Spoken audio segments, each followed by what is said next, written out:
Go ahead and say your name. Let's try that again. Ben Kieckhefer, that's Kiekhefer, Senate District 16. Okay, thank you. Our theme is where does news come from? Right. So you have plenty of experience both covering it and being involved at its inception. Mm-hmm. There's a triggering event, and as a legislator, maybe you have a constituent come to you with a problem or a need, or to say, look, there's no protection for this or that eventuality. As a legislator, can you help us with that? So where does news come from under those circumstances? Well, news comes from everyday life. News comes from a sample of an issue that affects everyone, but is being portrayed through a single person. That's often the best way to find news, is to find a person who comes to you either as a legislator, as a reporter, and have a story to tell about something that's happening in their life that's symbolic of what is probably happening to many people in the community, or it's unique, and because of its uniqueness, it becomes interesting and becomes newsworthy. But for the most part, news is encapsulated stories that affect many people throughout the community, whether it's public policy or the issues of potholes in the streets. So there are a wide array of avenues by which news gets made, but I think that those are probably the two main focuses: either stories that are symbolic of a broader issue in a community, or tales that are so unique that they spark the imagination and interest of the public at large. Okay, so I see something on my Twitter account. Wow, that's interesting. People are buzzing about it. Maybe I go to the newspaper, the website that covered it, the TV station.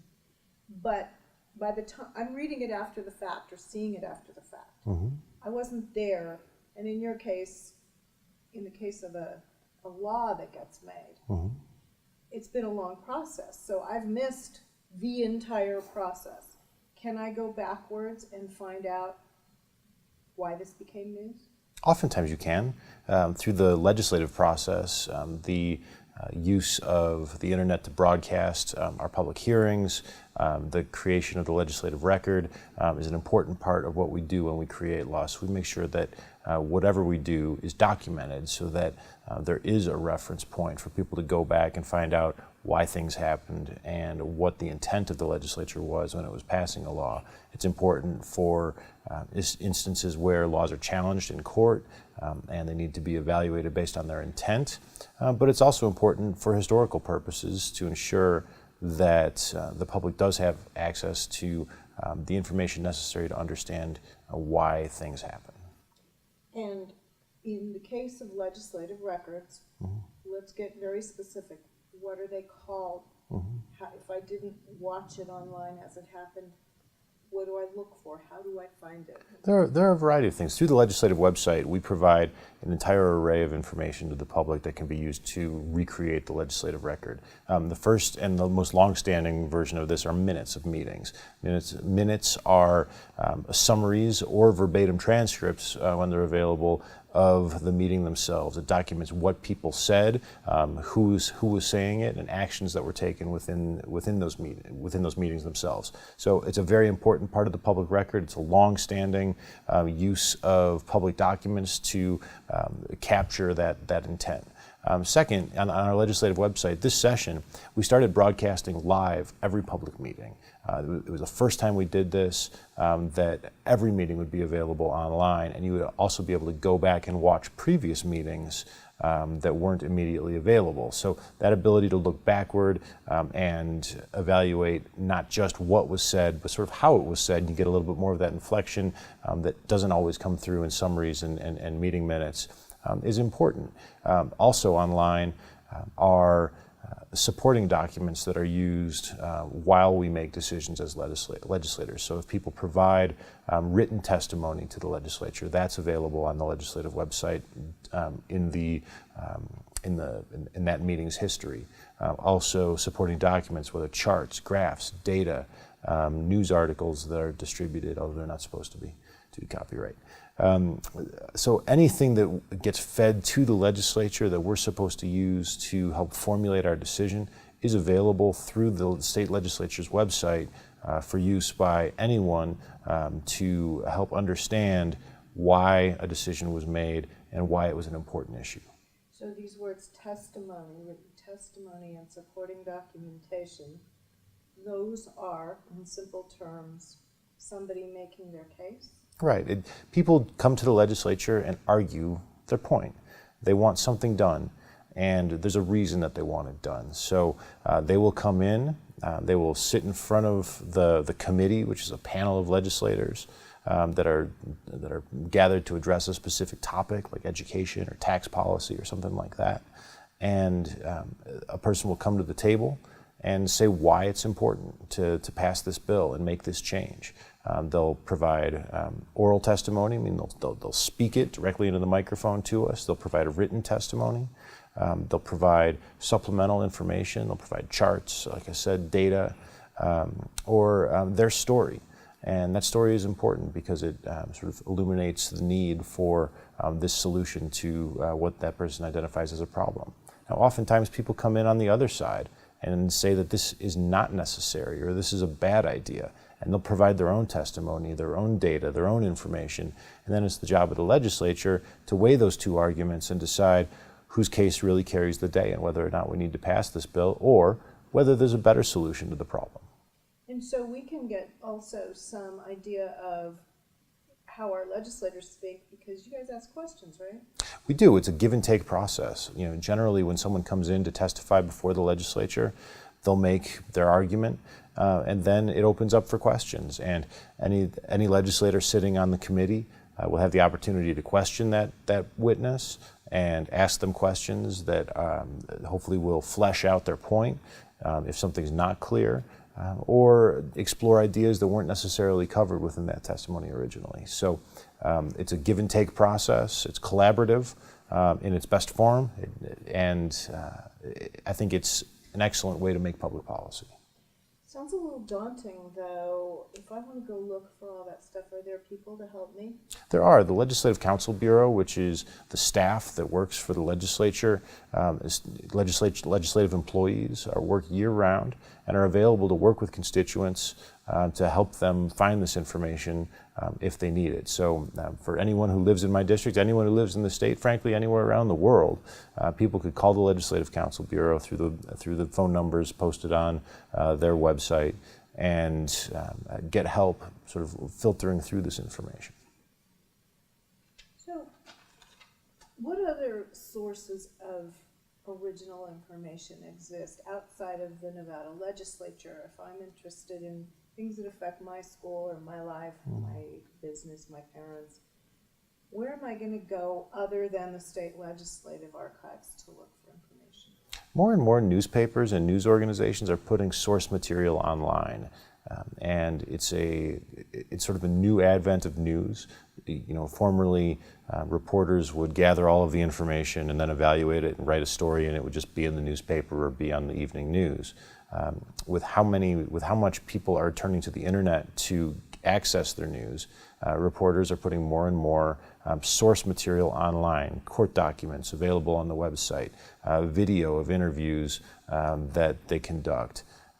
Audio of interviews that they conduct, photos, raw video footage that's submitted by viewers, things like that while were previously sort of the purview of the journalists themselves, are now part of the public domain based on this news gathering organization's desire to provide as much information as they can to the public to try to attract viewers.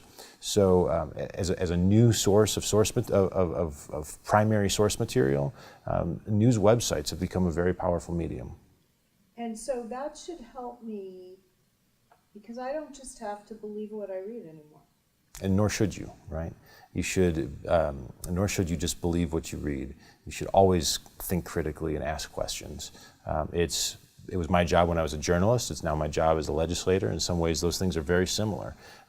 And you know, I think personally that that's the job of every citizen, to be able to ask tough questions of what is in front of them and make hard decisions about the issues of the day.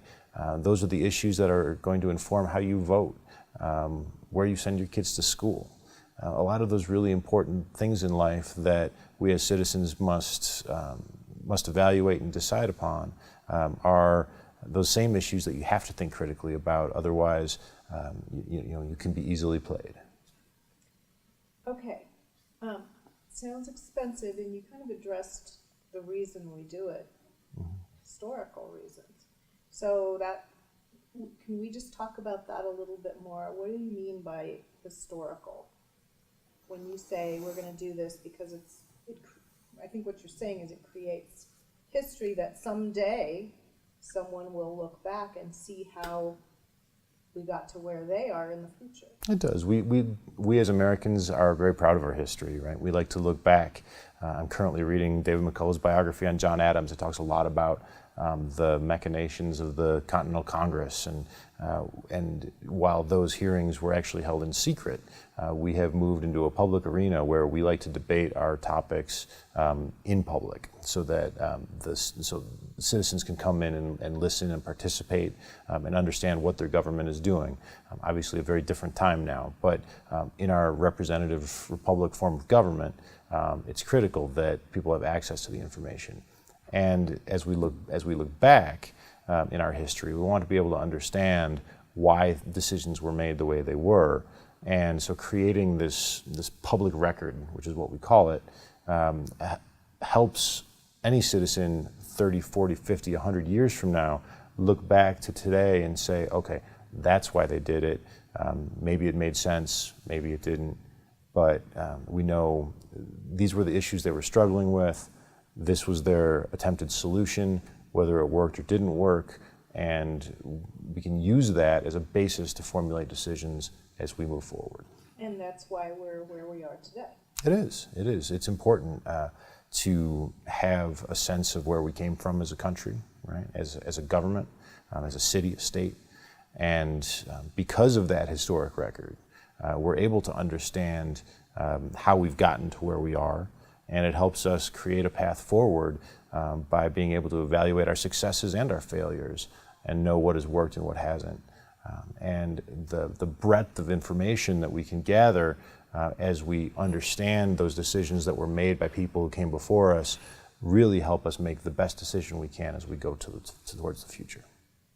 So you mentioned that the early meetings were held in secret, and there were good reasons for that. There were very good reasons for that because, well, they would have been executed as traitors if they had been done in public potentially.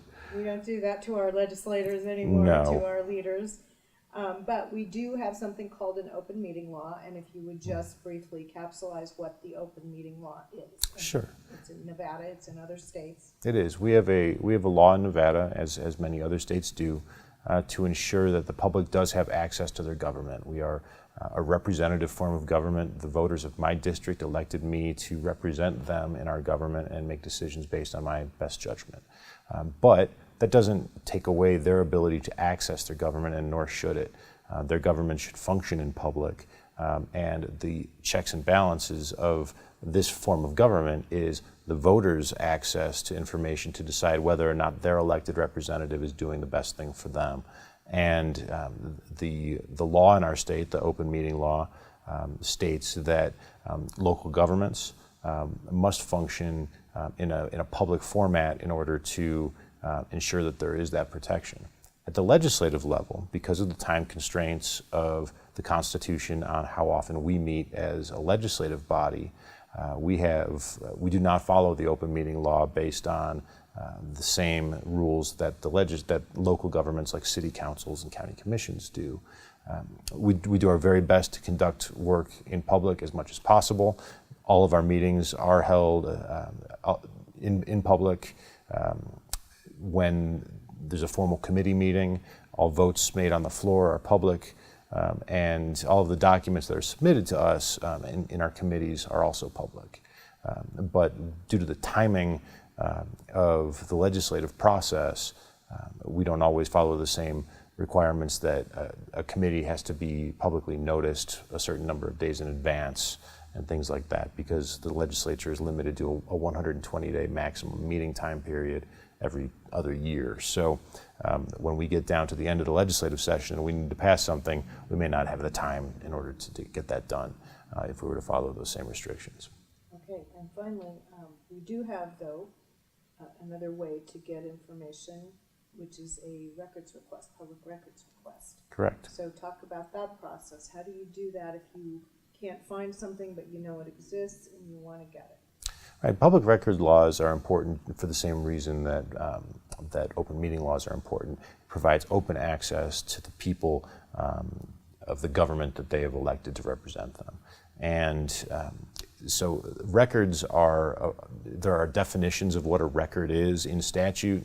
There are things like research documents, letters, policy papers, things of that nature that are used to make decisions within a government. And all of that is by law available to the public. So oftentimes a person will understand that a certain branch of government has control of a document that they want to look at. It could be the plan that outlines our education curriculum, for example, and the Department of Education is the entity that has control of that.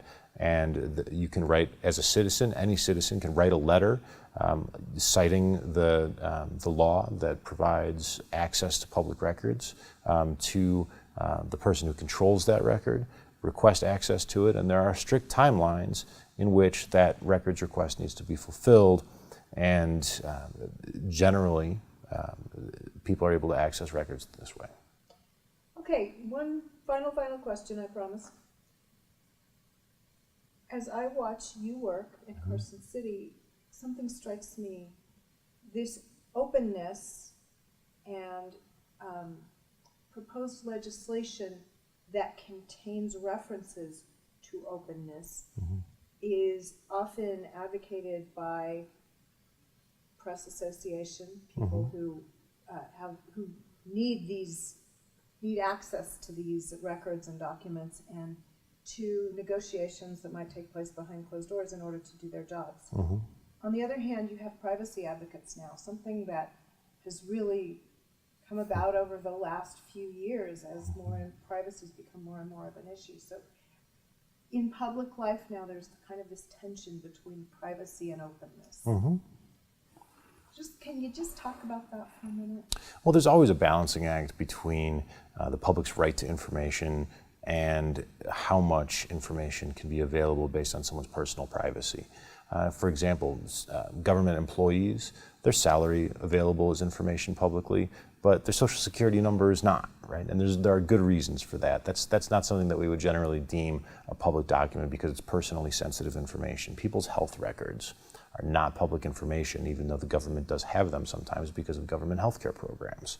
So there's always a tension between what should be public and what needs to be private for security reasons.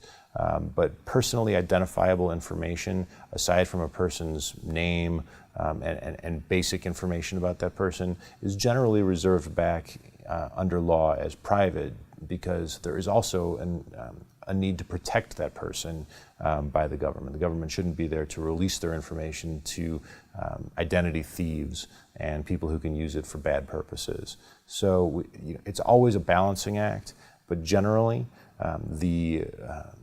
we try to err on the side of public access. And I'm also talking about, for instance, the governor brings new businesses to the state. Sometimes, most times, those, at least initially, those conversations are very, very much behind closed doors for a lot of good reasons. But ultimately, some of those remain secret, and that has become the kind of fight that I'm talking about. Well, there are, not every meeting an elected official has to be done in public. It's not necessarily a public meeting every time the governor has a meeting with somebody, and nor should it be. It would be far too restrictive in terms of operations of government if any citizen could walk into any meeting of any government official anytime they wanted. It's just not practical. And oftentimes at the highest levels of government, when you're talking about the governor of a state, the president of a country, those meetings are often dealing with very sensitive information. that is not public record by any definition, whether it's proprietary information of companies or personally identifiable information as well. And so meetings regarding very sensitive issues are often done between the governor or his chief designate or someone like that in private as they try to hammer out a deal if it's an effort to bring a company to Nevada. But importantly, the final product is public, and it is voted on in a public manner. So when it's an effort to lure a new company into Nevada, all the negotiations do happen behind closed doors as well. They should. It's a negotiation. But the final product of that negotiation, any tax incentives, any tax credits, things like that, whatever the final deal is presented to the public for its evaluation and voted on by a public body in a public meeting. So to say that the public has unfettered access to all aspects of negotiation within a government, I think that's a step too far, because it makes it impractical for our government to function, and it goes back to the idea that we have an elected representative form of government. People elect me, elect the governor, elect legislators to function on their behalf, and a direct democracy sort of undercuts the ability of a government of our size to function. You were a reporter. What was the most interesting story you ever had to cover? Nevada is a great place for news. A lot of news happens in Nevada. There are, in any week you can have wildfires and shootings and train crashes and the assassination of an elected official and our state controller. It's an interesting state, and to nail down one specific story may be difficult. I came to Nevada as a reporter in 2003 to cover the legislature, and it was a fascinating legislative session. It was my introduction to Nevada politics and Nevada government, and watching the governor at the time, Kenny Gwinn, try to push through a gross receipts tax through the legislature in 2003 was probably still the most fascinating view of government in action that I covered as a reporter in the state. All right. Anything to sum up? I don't think so. I think you covered it, Sam. All right. Thank you. Thank you.